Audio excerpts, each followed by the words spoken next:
আসসালামু আলাইকুম। আশা করি সবাই ভালো আছেন। সকালের পুঁজিবাজারে যদি বলি আমি তাহলে 15 পয়েন্টের মতো প্লাস এই মুহূর্তে। সময় 1.5 ঘন্টা হয়েছে, 11:30। 210টা 15টার মতো স্টক অ্যাডভান্স আছে, আর 215-20 কোটি টাকার মতো শেয়ার লেনদেন হলো। ভলিউম টপে যে স্টকগুলো আছে এগুলা কিছুটা গার্মেন্টস আছে, আর ইন্ডেক্স মোবারে মূলত সাউথ ইস্ট ব্যাংক আছে, ইসলামী ব্যাংক আছে, BAT-BC আছে, স্কয়ার ফার্মা আছে, পদ্মা অয়েল। এরা মূলত ইন্ডেক্সকে পজিটিভ করে রাখছে এই মুহূর্তে।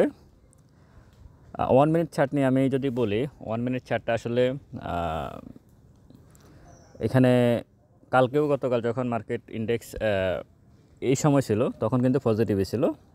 ঠিক গতকালকে 1 মিনিট চার্টটা যেমন ছিল এখন পর্যন্তও 1 মিনিট চার্টটা ঠিক তেমনই আছে।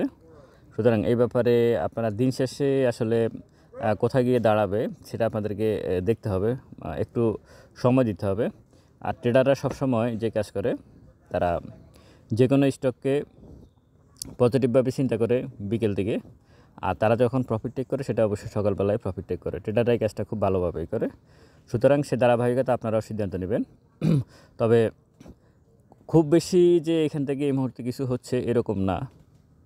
দু একটা স্টকে করতেছে, সেটা এরকম সবসময় করে, এটা ভিন্ন বিষয়। কিন্তু ওভারঅল মার্কেটের পজিশন খুব বেশি ভালো বলে আমি মনে করি না। তো আপনারা আপনাদের সিদ্ধান্তগুলো নিতে একটু সাবধানতা অবলম্বন করবেন, নিরাপদে থাকবেন। আর সতর্কীকরণটি শিক্ষণীয় আলোচনা মাত্র, স্টক আমার কোনো বাই সেল নির্দেশ করে না। ভালো থাকবেন। আসসালামু আলাইকুম।